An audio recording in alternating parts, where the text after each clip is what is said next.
Hi hello everyone. ఈరోజు నా ఛానల్లో మీ అందరి కోసం ఒక స్పెషల్ ఐటెం అయితే రెడీ చేసి నా ఛానల్లో అప్లోడ్ చేసేసాను. పూర్తి వీడియో చూసిన తర్వాత ఈ కుకింగ్ ఒకసారి ట్రై చేయండి. అందరికీ ఆలు సమోసా తెలుసు, కానీ ఈ చికెన్ సమోసా కొంతమందికి మాత్రమే తెలుసు. నేను ఈ చికెన్ సమోసా యానం పెర్రీ రోడ్లో ఒక షాప్లో తీసుకొని తిన్నాను. అయితే వాళ్ళు చేయడమే ఏంటి, మనం కూడా ఇంట్లో రెడీ చేసుకోవచ్చు కదా వాళ్ళకన్నా బాగా అని చెప్పి నేనైతే చికెన్ సమోసా అయితే రెడీ చేశాను. చికెన్ సమోసా కోసం అయితే నేను మైదా అయితే వాడలేదు, హెల్త్ కన్నా మంచిది కాదు కదా.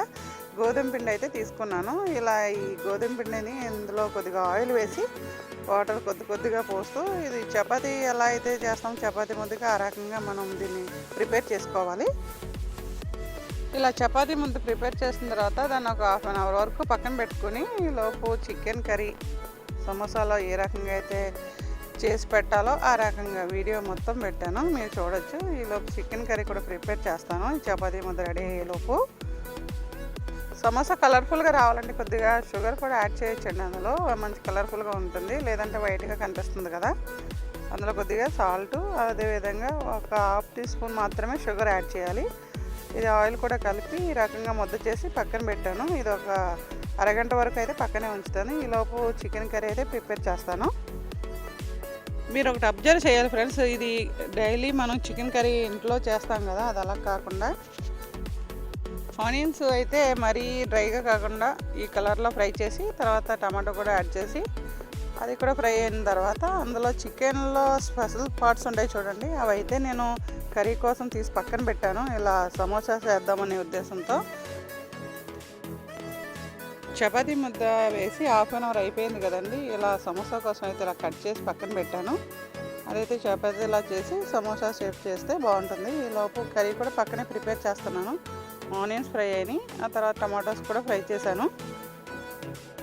కర్రీ రెడీ అయ్యేలోపు అయితే ఈ సమోసా అయితే చేసుకుని పక్కన పెట్టేసుకుంటే ఈజీగా అయిపోతుంది కదా వంట. అందుకనేసి ఒక పక్కనే కర్రీ చేస్తూనే ఈ చపాతీ కూడా రెడీ చేస్తున్నాను. ఇవి సమోసాలాగా రెడీ చేసి పక్కన పెట్టేస్తాను. ఇవైతే ఫ్రై అయినాయి కదా, కొద్దిగా అల్లం వెల్లుల్లి పేస్ట్ అయితే యాడ్ చేశాను ఇందులో. మీరు చూస్తే వీడియోలో కనిపిస్తుంది, ఇవి ఆనియన్స్ కానీ టమాటోస్ కానీ పూర్తిగా అయితే ఫ్రై చేయలేదు. ఇందులో ఇవి ఇలా ఫ్రై అయిన తర్వాత చికెన్ వేసాను. ఈ చికెన్ కూడా ఒక 2 మినిట్స్ ఫ్రై అయిన తర్వాత అందులో సాల్టు, కారం, అదే రకంగా గరం మసాలా పౌడర్, పసుపు ఇవన్నీ కూడా యాడ్ చేసేసి, మామూలుగా అయితే కొంతమంది చికెన్లో ఇంట్లో వేస్తాం చూడండి, మనం కర్రీ ఇంట్లో చేస్తాం కదా ఆ రకంగా అయితే సాల్ట్ వేయకూడదు, కారం వేయకూడదు.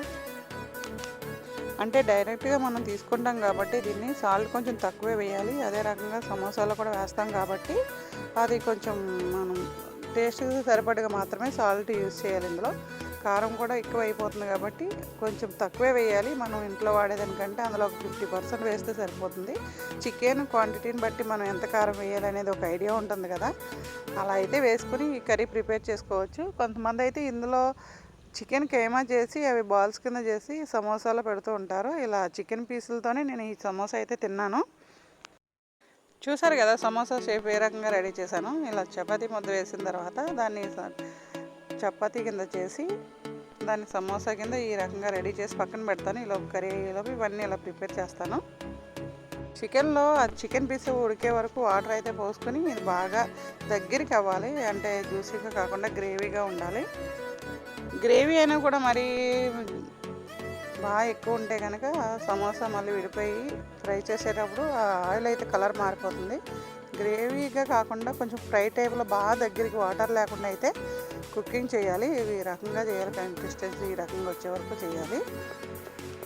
చూసారు కదా ఫ్రెండ్స్, చికెన్ స్టఫ్ ఏ రకంగా రెడీ చేశాను. ఇదైతే సమోసాలో పెట్టి సమోసాని బాగా ఒత్తి అది బయటకు రాకుండా దీన్ని డైరెక్ట్ ఆయిల్లో ఫ్రై చేయాలి. నేను ముందుగానే ఇలా ప్రిపేర్ చేసి పక్కన పెట్టాను కదా, ఇందులో అయితే ఈ కర్రీ వేస్తున్నాను. వేసిన తర్వాత దీన్ని సమోసా షేప్లో చుట్టి దీని అయితే ఆయిల్లో ఫ్రై చేయాలి, డీప్ ఫ్రై చేయాలి. నిజానికి ఈ సమోసా మా ఇంట్లో కూడా ఫస్ట్ టైం చేశాను, కాకపోతే చాలా టేస్టీగా వచ్చిందండి. మీరు కూడా ఒకసారి ట్రై చేయండి. నేను చెప్పడం అబద్ధం నిజం మీకు అర్థమవుతుంది. పిల్లలు కూడా చాలా ఇష్టంగా తింటారు దీన్ని. ఈ సమోసా రెడీ చేసిన తర్వాత నేను ఎవరికైతే పెట్టానో తిన్న వాళ్ళంతా కూడా 100కి 100 పాయింట్స్ అయితే దీనికి ఇచ్చారు. మీరు కూడా ఒకసారి ట్రై చేయండి. కర్రీ సమోసాలో పెట్టిన తర్వాత ఈ రకంగా అయితే బయటకు రాకుండా ఒత్తి దీన్ని అయితే ఫ్రై చేయాలని చెప్పాను కదా, ఇవన్నీ ఒకటొకటిగా పక్కన పెడతాను. ఈలోపు అయితే స్టవ్ పైన బాండి పెట్టి అందులో అయితే ఆయిల్ యాడ్ చేసి అవి బాగా హీట్ అయ్యే వరకు ఉంచుతాను. ఈలోపు సమోసాలు రెడీ చేస్తున్నాను కదా. ఏదేమైనా కానీ ఇంట్లో చేసిన కుకింగ్స్ మాత్రం చాలా మంచి మార్క్స్ వస్తున్నాయండి. మీరు కూడా ఒకసారి ట్రై చేయండి. బయట ఫుడ్కి అంతా నేనైతే ప్రిఫరెన్స్ ఇవ్వను. మ్యాక్సిమం ఇంట్లో ఏదైనా కానీ బయట చూసిన తర్వాత అది మన ఇంట్లో ఎందుకు చేసుకోకూడదు, మనం కూడా ఇంట్లో చేసుకుంటే బాగుంటుంది కదా. అన్ని రకాలు వేసేసి ఫుడ్ కలర్స్ రకరకాల మసాలాలు అవి వేసేస్తారు కదా అని చెప్పి ఏది చూసినా బయట చూసి వచ్చి ఇంట్లో చేస్తూ ఉంటాను. మీరు కూడా నేను చేసిన వీడియోస్ ఫాలో అవుతూ ఉండండి. చికెన్ సమోసా అయితే మటుకు చాలా టేస్టీగా ఉంది ఫ్రెండ్స్. మీరు ఒకసారి ట్రై చేయండి, నేను చెప్పడం కాదు కానీ. ఈ సమోసాతో పాటు ఫ్రై చేసిన చిల్లీస్ కూడా తింటే చాలా చాలా టేస్టీగా ఉంటుంది కదా. కాంబినేషన్ కూడా అదిరిపోయిద్ది. అందుకనేసి నేనైతే ఇలా చిల్లీస్ కూడా ఫ్రై చేసి ఈ సమోసాతో పాటు మా వాళ్ళకి అందరికీ పెట్టాను. వాళ్ళందరూ కూడా చాలా బాగుందన్నారు. ఇలా నేను నా ఛానల్ ఫాలో అవుతున్నాను ఫ్రెండ్స్. అలాగే షేర్ చేసి సబ్స్క్రైబ్ చేసి లైక్ చేయండి.